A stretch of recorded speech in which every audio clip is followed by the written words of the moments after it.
Item is to approve minutes from the last meeting. Everyone had copy of the minutes that Melissa provided. So if we can get a motion, if we got enough people that can vote on that. I guess I can, because Sure. Okay. I was going to put a motion out to approve the meeting minutes from 7/6. I hear a second.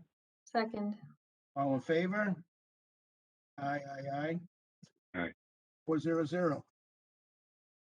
Okay. I was mentioning in the comments before you got on, Melissa M. I appreciated Jeremy mentioning at last meeting that we've got to, start planning on coming to to some recommendations. So we're going to discuss that later on here. So let's go to the first item.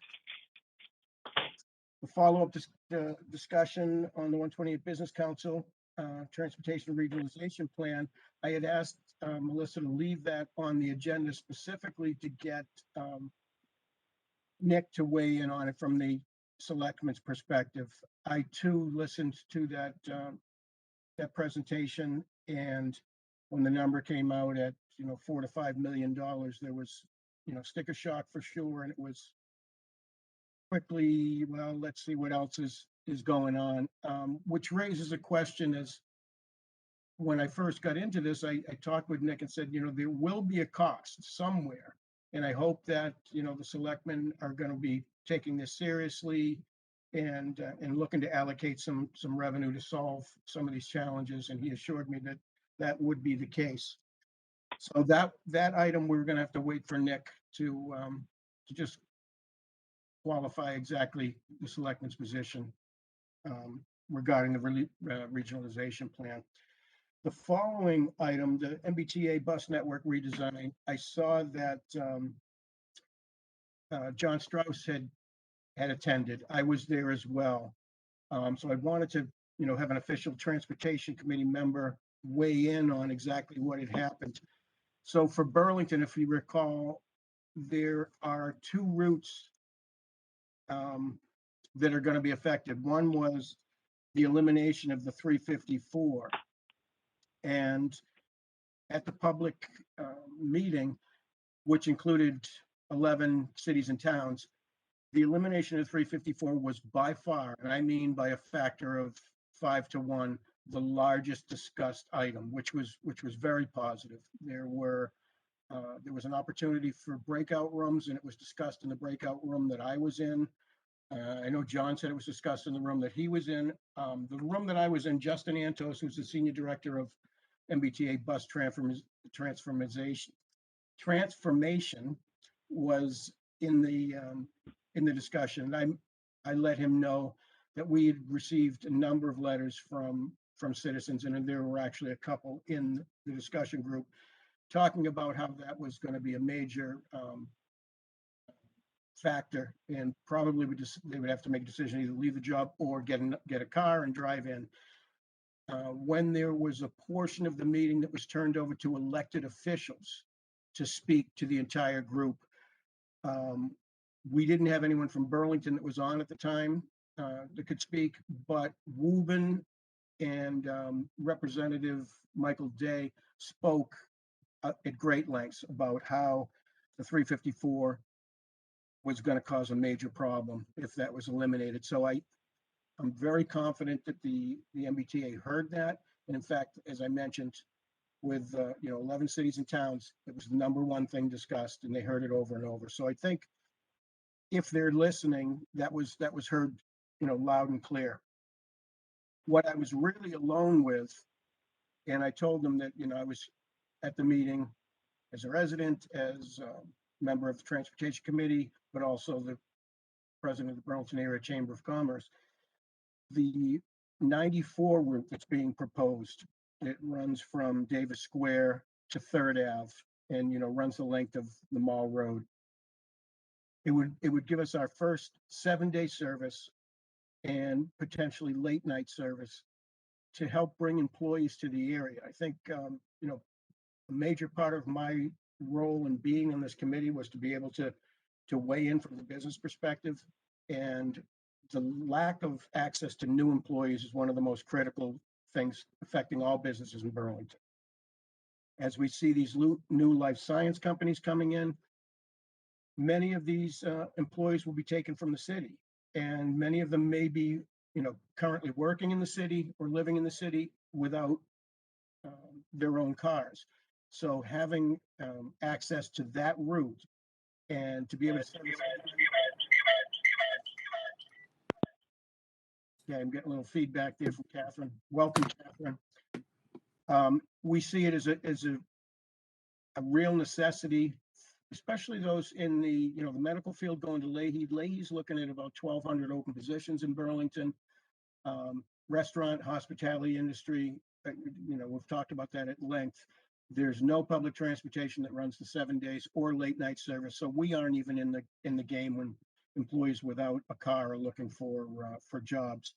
So I did speak, at length with the director about that. I also sent in comments. Obviously, I have no access to comments that anyone else had put in. I had sent out. I know I'd sent it to this committee, but also to probably 100 to 150 people to ask them to weigh in on it.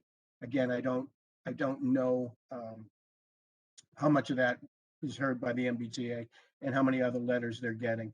I do plan to follow up with our state rep and try to get a meeting with the MBTA to stress that, and at the same point, get a feel for the 354 if they think that's going to be maintained, because the talk about it was a lot of people are using it. It's standing room only, and if we're really looking to to be able to move people around, we didn't understand why they were cutting a route that was so heavily traveled. So that's really the update that I wanted to give on the MBTA bus redesign. Does anyone have any questions on that? Great. Other transportation discussions. Catherine, I'm glad you came in. I was able to look at the survey you provided and don't know if the group has really gone over this in detail. You mean the school committee? No, I'm talking No, this I'm talking committee. this. Oh, this group. I think we've looked at it. We ran through some of the numbers once. I don't think we've spent a long time on it. I know last meeting people had asked if you all could post it on the website, and the answer I got was no, because we didn't get permission from the students and it's not been done in the past. So that was the answer I got. I think one of the questions I had was talking about numbers. Numbers. I don't know who's still in. Is everyone else getting feedback? How about now? No. Anytime you turn the data. Oh, it's Catherine. You have to mute your. Well, I have this. How about now? That's better. I look at it was the first issue, primary means of transportation, and I don't want to pick at it because there definitely are some major challenges that come out of this. But the numbers don't add up. If you look at 54% students ride in with a parent, 35% take the bus, 24% drive themselves, and 10% ride. That's 123%. So I just think a little cleaning up of that will help, because people will poke at those numbers. But some of the numbers that really stood out to me, 13% of students report that the lack of transportation stops them from engaging in school-sponsored activities. That's 155 kids, and that's a sad state. That we have kids that aren't able to be part of clubs or athletics, which is really a big part of rounding out people.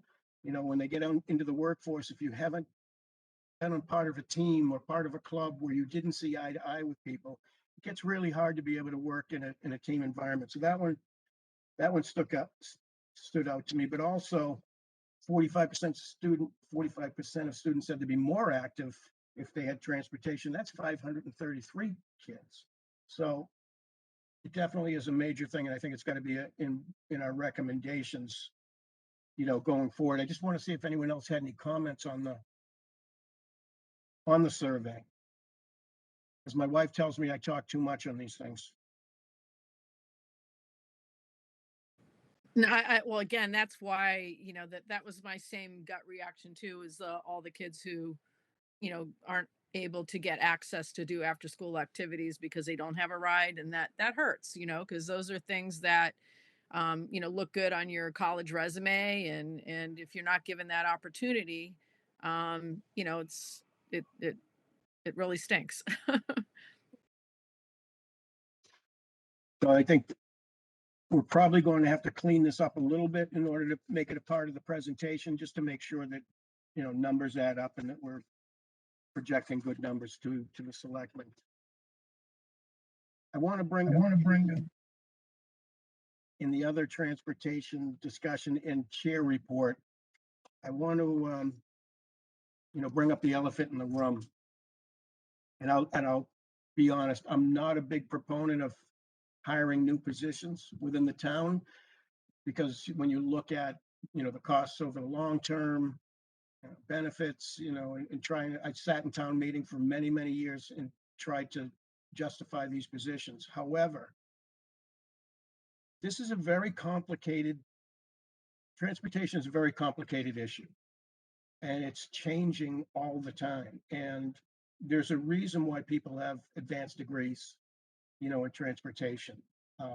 In looking at some of the grants that are available and the process to be able to even apply for events, I've spent meetings upon meetings in looking at some of these things. And if you're not doing it for a full-time job, then you've got very little chance of getting that money. And I personally believe, and I want to open this up to discussion, that like the economic developer position that we funded a couple of years ago, that's more than paid for itself. Melissa's very good at knowing what's available, but also being in a position to get information. We do have, Melissa sits on the Boston MPO. She has a seat. Burlington has a voting seat, which we haven't in the past. And she's also with MAPC. So we're in a unique position to get information. I just don't know that she has the bandwidth to be looking into, transportation grants. So I'd like to open up the discussion for thoughts on recommendations for a position, whether it be part-time, full-time. That's for someone else to decide, but this is a very complicated issue and it changes, every day. I agree with you, Rick. And I know that's not something that we've really brought up very much yet in these discussions, but as we look at more of the different options and possibilities, like we could put money towards something, but we've got no one to manage it or coordinate it. Once, let's say the select board or the town meeting approves hundreds of thousands of dollars towards something, but you don't have a staff person to manage that. So why not look at the foundational piece of recommending a staff person who then could probably seek grant funding and who could, who would have like the pulse of what, all the different pieces and kind of try to figure out how to fit that puzzle together. So I would definitely be in support of it. And it's probably, cost wise, it's probably $100,000 or less if it's a full-time position with benefits. And I know that that's obviously something that then becomes part of the budget year over year, but I think if there's any recommendation to make, it's hard to make anything without a staff person who can actually manage implementation. Go ahead, Jeremy. I fully agree, and I think something that's really important is if we as a town have invested in our own economic development, it's becoming quite clear that as we change and go into more biotech and restaurants are more prevalent, that we need to get people here to work, or else we're not going to be able to sell the ability to open a new business or relocate a business here. So I fully agree that it's something that's worth investing in, and I think it's something that, strategically at an entire town level has to be paired very closely with the economic development plans. And hand in hand, I think they could tackle a lot together. About you, Melissa M. I also am in agreement. I think you both made all of the points. I have some updates on safe routes to school, but that's just one facet of a place where we could be eligible for a lot of funding, but somebody has to prioritize and apply for those grants, etc. And we can't have Marge doing it off the side of her desk type of thing. So I think we could propose potentially a part-time position that would or could evolve into a full-time. I mean, whatever we think town meeting might go after, and maybe the first year would be part-time or something like that, just to understand what we're doing. But I think we're all in agreement that it's a valuable position.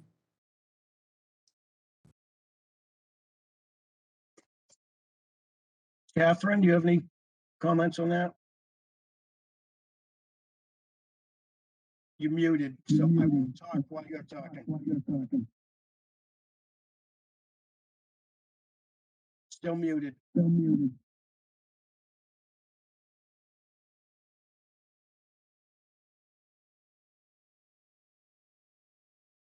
you know sign language? If you do, I don't. Okay, Thumbs up. sounds like she's good. Yeah, whether it's part-time or full-time, I think it's, in today's market, it's very difficult to get good people that are gonna wanna do things part-time, especially if it's a full-time position, but that's a discussion, kind of down the road. I truly believe, as I've spent a considerable amount of time looking into grants and things.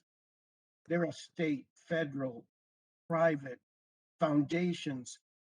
And as we poked at things here, like looking for a solution for the schools, in the apps, there may be a transportation person says, yeah, we've looked at that. This one fits better. And, this is their job. And having a seat at the MPO, I don't know if folks know, when there are, traffic improvement programs that appear on the tip, it's, if you're not in that room, things tend to get pushed down the road. And now we have a voting spot there, and to have someone that can be there representing Burlington and looking for our programs to get the attention they deserve. Not that everyone else in the state doesn't deserve the attention, but having someone in the room is always advantageous. So, I mean, I think part of that will be, that'll be part of our recommendation. So I think we've got to go back to the original spreadsheet and now start working it down. I don't think we need any more data. I don't think we need any more studies. I think we've kind of got a good handle based on where town meeting left it to us. And we have to turn it back to the selectmen with certain recommendations, without specific recommendations for, which software program to use, which routes going to use. We know what the challenges are, and we can define those. What we're gonna need to do is kind of break this up a little bit so that everyone can get a little piece of it, and it doesn't have, I don't think we're gonna, I know we're not gonna come close to the previous report that was given by town meeting. Those folks did a great job. They were meeting every 2 weeks for, I don't know how long. And to be honest, a lot of them had a lot of time to do it and were passionate about it. As I look around this room, and I said this earlier, most of us have full-time jobs, and then we're on committees, and then heaven forbid, you've got kids that need to be fed a couple of times a day. That's what we're up to 2 or 3 times a day, right? I know it's tough. There are good people on this committee, but we can't put out that kind of, a 20-page report. So I'm open for suggestions on how we break this up, and put it into a format where we can present it to the selectmen. I agree, Rick. We won't be able to do a slick, fancy report the way the town meeting working group did, but I think that kind of our charge was really to look more closely at what they did, look at other options, and maybe refine recommendations and maybe prioritize what we think would be the most beneficial use of town resources to start, and then kind of go from there. We know that there's lots of different places we could invest, but we have no we have no money right now to back anything up. Right. So I don't think it has to be as fancy as their report. I think it has to be a refined version of kind of something that is a realistic starting place.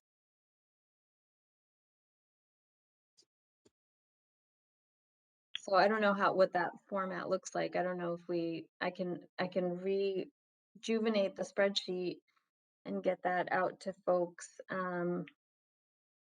to look at and to review. And if there's anything, I know we had originally planned to maybe prioritize things on that spreadsheet, and I'm not sure if everyone got to that level. And there's some things we haven't looked at all on that spreadsheet. So maybe we organize sort of our findings by population, because that seems to be the way that we had looked at some things, students, older adults, employees coming in, employees moving around town, and then kind of maybe we lay out what we found in terms of the benefits and drawbacks of some of the programs and services we looked at for each of those populations. If there's anything that cuts across everybody, that'd be helpful to point out. And maybe the some of the ending recommendations are around really a staff person to coordinate this, and kind of this is where, if we had money, this is maybe where we would invest it to start, off the top of my head. I think that's a great idea. If we can parse that initial spreadsheet down to what we've discussed, and then we can, talk a little bit about where we think the priority should be. I mean, it's certainly not going to be, this is going to be absolutely first above all else, unless it's getting people out of the way of traffic, safety issues. Um, but some of it is for existing residents and students, and some is to protect the future of economic viability. Um, how do you feel about having Melissa Tintakis come to our next meeting, just to kind of see how it all fits in with the way that she's thinking? Because I do have discussions with her, and we've talked about transportation, but not at great length. And if you don't have an inside advocate, the study comes out, here's the recommendations. Many times there's a lot of great plans that, go into the cabinet, never to be seen again. Um, what are your thoughts, if I can even get her to come, because she's got a lot of commitments as well, um, just to help determine what the priorities of transportation are for economic development. I think it's great to have her come, do a deeper dive, especially on what I she's looked agree. at. I So also am like one of her biggest fans. So I am too. I used to work with her, so Yeah. we bonded over a training class. Well, before she came to the town, I mean, we, as chamber, I've advocated for a long time for an economic development person, because a lot of it fell under the chamber, and the business community can't put the same effort into it for the town's benefit. And a lot of the towns around us, I mean, if Lexington, Bedford, Woburn, they're all pulling the same people. And when you've got a professional that, after all the meetings, takes that information and goes to work, it's tough to compete with that. So no, we were very lucky to get her. She's doing a great job. And again, I think if you ran a balance sheet for what that department costs and what it brings in, they're running, in the black. And I honestly believe, with a lot of the money that's out there now in transportation and infrastructure, if you don't have someone at the table that's going after these things, other people will get it. We won't even know about it. Okay. So we're going to break it down by population, the seniors, schools, employees, try to come up with some priorities. Now, Melissa, how do we get that spreadsheet back to people in a pared down version so people can do it. I don't want people to just leave them the next time we meet. You know, I think we've got to really start hammering to get to the end. The Yeah, discussions, I can take a stab at kind of refining it based on the things that we definitely talked about versus the things that didn't even kind of hit our radar, and send that back out like well before the next meeting. What do you think in terms of timeline for when the select board would like a report from us? well, this was an ad hoc committee supposed to be 1 year. Our first meeting was in October. So that gives us, 2 meetings if we're gonna get it done in there. Did anyone else get a nice little letter in the mail that said you've been extended for another year? Yep. Yes. For the record, none of us saw, no. Um, I don't, I'm hoping to wrap this up in the year that we were told to do it, because we do all have other things that we can be helping on. And, I'm certainly willing to support the move forward in transportation, but it can't be in an official role going forward. We've got to get this back to the selectmen. So we're looking at probably 2 meetings. We've got to make some hay. And I'm happy to help pull something together. I mean, in my full-time job, I make a lot of presentations and give them, and I write white papers and do things like that in the business world. And I'm more than happy to lend that skill to help pull it together, from our discussions and set up a framework that we can all start building off of. Appreciate that, Jeremy. Jeremy, would you be able to do that do you think you could do that in Google so that we could actually kind of Mhm. update in tandem without, I don't know if we can really do that outside of this meeting though. I think we might violate open meeting laws if we're all contributing to a document outside of this meeting. So I don't know if it might be helpful for you to set that up and then we use a meeting and maybe we have to have an additional meeting, another like working meeting Yes. to do that. I'm happy to set it up in Google Docs and build out a framework and populate it with some of just the factual information that we have that's publicly available. So there's no opinion, no creating of a new number by adding things together. Just have, very black and white. And then to that point, I think it's a good idea if it's a working session to start filling it in. And I think that's what we need. I mean, That's what's Go ahead, Jeremy. I'm newer to town government, so what's a better format for the committee members we have to present to? Is it slides? Is it a written presentation? Because I feel like I've seen both, and I don't know if it's a preference or there's a preferred. Personally, I think slides are good. As any of these boards, it's tough if say, hey, we're going to have a meeting on, select, we're going to have a meeting on Monday. Here's a 12-page report. Read through it. Slides are much better, and then there'll be some questions and answers. And I'm more than happy to present this to them and take the questions. But the recommendations will come from the committee. So I do think Yeah. slides are the best way to go. Of Yeah, course, that was my inclination, and maybe we just link to or reference other pieces of data and information that we gathered so that that could be available to them, but it doesn't have to all be like summarized and encapsulated in a long report. Yeah, it's really the open meeting law that I don't, maybe the school committee members are a little more knowledgeable about that and how, like Jeremy, if you start putting together and say, hey, I'm going to need a link to the survey of the school, I'm going to need a link to the Better Bus Network design,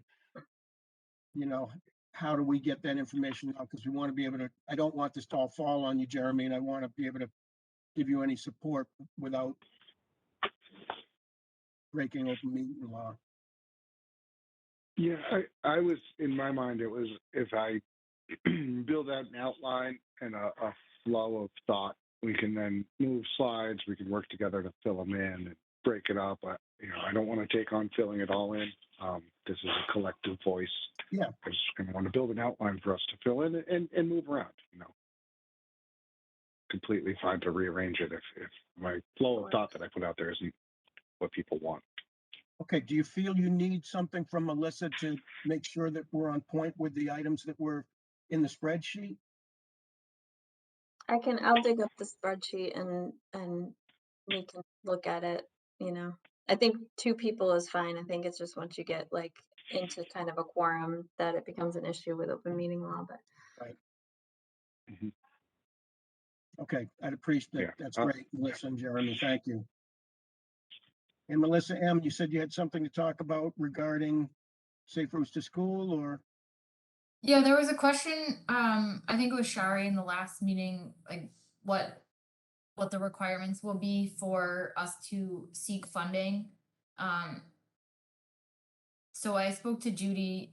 There's no specific requirements, anything transportation related near a school is eligible. So it would be up to us. I think the question was, does it need to be identified by Safe Routes to School as an issue for us to ask for funding? And that's not true. It could be, and maybe we should probably consider that. We're still waiting on our rival dismissal audit, and they might be able to do kind of a walking, another type of audit where they like pretend to walk the school and see like more of the perimeter. The arrival dismissal is just like pick up and drop off versus like kids getting to and from school not on the bus. I know there was a site where the pedestrians were severely injured. That's near Francis Wyman School. So my recommendation for us, and maybe we could roll it into this presentation, would be to have a prioritized list of things that we want to do. We want to ask for the funding for the fall. There's $6,000 and under is like a separate category. It's like signs and lines, but anything bigger. And Judy did give me some resources. I continue to talk to her pretty regularly, and I'm still waiting on those audits. But they have engineering teams and things that can help us with deciding where we want to go, what we want to do. I know there is a crosswalk in front of on Route 62 by Fox Hill that I think should be a pretty high priority for one of those like flashing crosswalk signs, as well as where those women were hit. But Shari also had a point last meeting that maybe we should have more of a townwide plan. Like, or do we want to replace all high visibility crosswalks with the same type of crosswalk? There's different kinds. I think we talk about, I think Arlington has a lot in Lexington where you press the button and it flashes when you cross. I think those are kind of the latest. Those seem to be the most safe in my opinion. But I'm sure there's others. So I don't know if as part of this, we would come up with a list. This could possibly be a school committee item as well, but it feels like it falls a little bit more under transportation. Just a prioritized list of what we think we might want to apply for in the fall. The applications are open October to December. And you said $6,000 would fall under the signs and lines. My thoughts are that these crossing, the light type things, I don't know if you get anything for $6,000 anymore. That's what I was kind of thinking the same thing. I'm like, maybe literally you could paint some lines for $6,000, but you're gonna have to pay a police officer probably more than $6,000 to stop traffic while they put the crosswalk in. So Well, perhaps a recommendation from us would be, because part of this is we're talking about the future, and we want to get more bikes, more sidewalks, more pedestrians, to recommend that it be established that going forward, all pedestrian crossings be of a suitable, unique, homogeneous type that will prevent, injury. I think this is a major time to hit this. It's fresh in everyone's mind, and it's horrific. Could have been a lot worse. And you don't want to be sitting on something like this and saying, we didn't know that we should do something. So, I think we can make the recommendation that we take a stand, the town says, our pedestrian crossings will be X types going forward. Agreed. And then, have, whether it's DPW or I don't know who, traffic safety, at the police would determine where those spots should be. But I do think with the safe routes, I think the six grand, you are talking basically a stop sign or something and some paint on the roads. I mean, it is, You can do more than that. The signs and lines is a separate program that I think is a Right. lot easier, but you can go up to 250,000 yeah. for the I regular. think when we talked to Judy, there's like 6 of those a year that get awarded, statewide. I'd have to go back to look at that. But, Melissa, if you could add crosswalks as an item, that we can, make sure we talk about it again. I mean, I agree. The more that I'm sure everyone's been walking more than they used to and going to neighboring towns. Boy, we don't have any nice place to go walk that's, really, I mean, we do, you can certainly go to Mary Cummings Park, or you can go to Mill Pond Reservoir, but as far as having, we didn't have a train that came to Burlington, so we don't have a dead, railway that we could make an easy path, but I think as we go forward, we definitely have to make sure it's safe. And, I think this is probably a good spot and a good time to get it on the map. I Any mean, other there's a items? there's a whole sidewalk recommendation plan, isn't there, from the sidewalk committee? Yeah. And that's the great thing about any of this. You have a committee, you have a study, these are the sidewalks you want to do, this is the money that gets allocated towards it. And if it becomes a line item, being a town meeting, you get that line item re-upped. Yeah. But you can do so much less every year with that same money. And, I do know that as the businesses come in, there's, an impetus put upon them to help make those connections. We kind of have sidewalks here and there, and whenever the business comes, we say, okay, in order for you to get in here, you got to put the sidewalk in. But the town has some responsibility to address that as well. If we say we want, to get out of cars and have alternate modes, you have to put sidewalks in that are safe. I mean, the tough part about Burlington is the geography. I mean, without an escalator and taking you up the hill in the center of town, it's a tough, to say you're going to make it accessible to all, then the grade can only be, a certain amount, and Yep, it's true. you've got to start at the Billerica line in order to get that grade to get up that hill. So, we can certainly bring it to attention for walkability being a big part of, where we've got to head. hmm Any other items that people would like to discuss? Do we want to set like a working meeting? Do we want to wait until like after the September meeting when we have hopefully have more of the committee on, if we have Marge and Ernie back, and then set a working meeting in between September and October, maybe?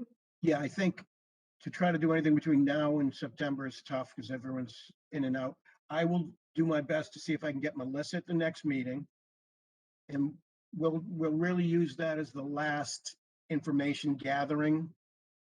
And then we can determine, the second half of the meeting, we can determine, okay, these are the topics we're going to go. We're going to need a little help with some backup for X, Y, and Z. And then maybe call another meeting to see how far we got in that, and we're close. So let me just recap the next steps, because I want to make sure that we've, at least for net from now to September, we've got a plan. So Rick, you're going to reach out to Melissa. Correct.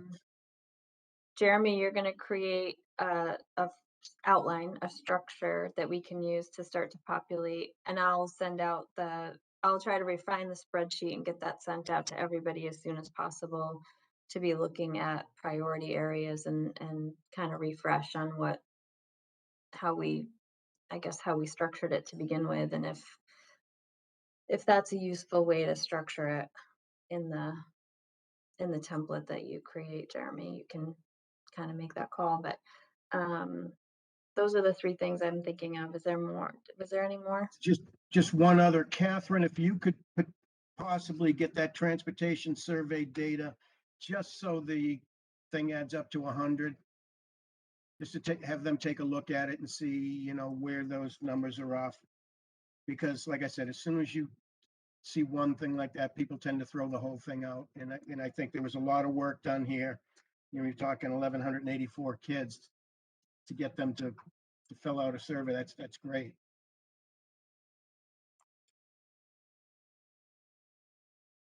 All right, I think we're good. We have a motion to dismiss. So moved. Second, Second. all in favor? Aye. 500. Thank you, folks. Thanks Nicely done on the timing, Rick. I'll do my best moving forward. So, I'm just teasing. We'll talk to no, you. Talk to you next time. thanks. Bye. Enjoy the rest of your Thank you. summer. Aye. You too. You too.